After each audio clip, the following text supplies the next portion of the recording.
Hi, my name is Dr. Rudra and through the Oral Health channel, today we're going to be talking about atraumatic restorative technique or treatment. Let's start.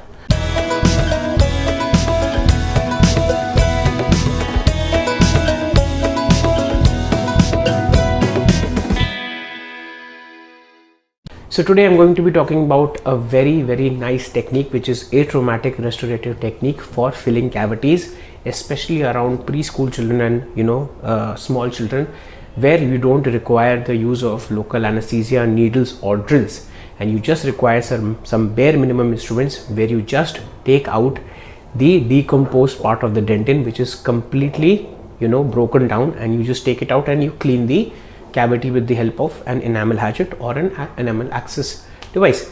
Now this was actually devised in Tanzania because of the fact that there was a lack of infrastructure when it comes to dental treatment and oral health care, and now it is being employed in the developing and developed nations as well because of the fact of its low potential for causing dental pain and anxiety.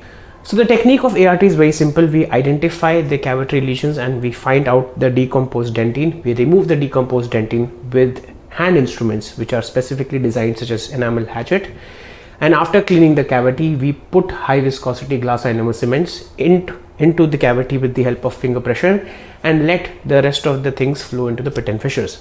Now this technique is very atraumatic as it does not cause any pain, does not cause any dental anxiety or fear.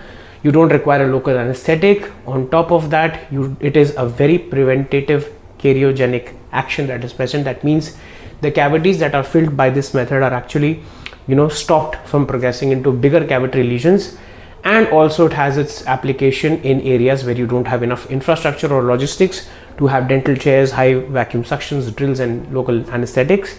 So it's good for public health outreach programs and also in institutionalized patients where you have old age homes and people cannot ambulate for getting the treatment done. It is highly accepted by younger children because they are more scared of the drill, fill and the injection needle and all those things. So that's why there is much more compliance and the dental anxiety and dental pain is reduced. Now you have to understand that this is not employed for everything, but this can be used for places where you don't have enough infrastructure and for starting lesions, initial lesions of caries in little children and elderly patients and in oral health outreach programs. So this was today's episode. Please like, share, subscribe and do press the bell icon button. If you want to get in touch with me, here are my social media handles. Kindly refrain from calling me directly as I might be busy with patients. Just drop me a message on WhatsApp with your name, your location and your common oral health problem that's causing you discomfort. I'll get back to you within a couple of days, and then if you have any queries, doubts, apprehensions or insights for the YouTube content, please feel free to put them in the YouTube comment section. So that's it for today. Thank you.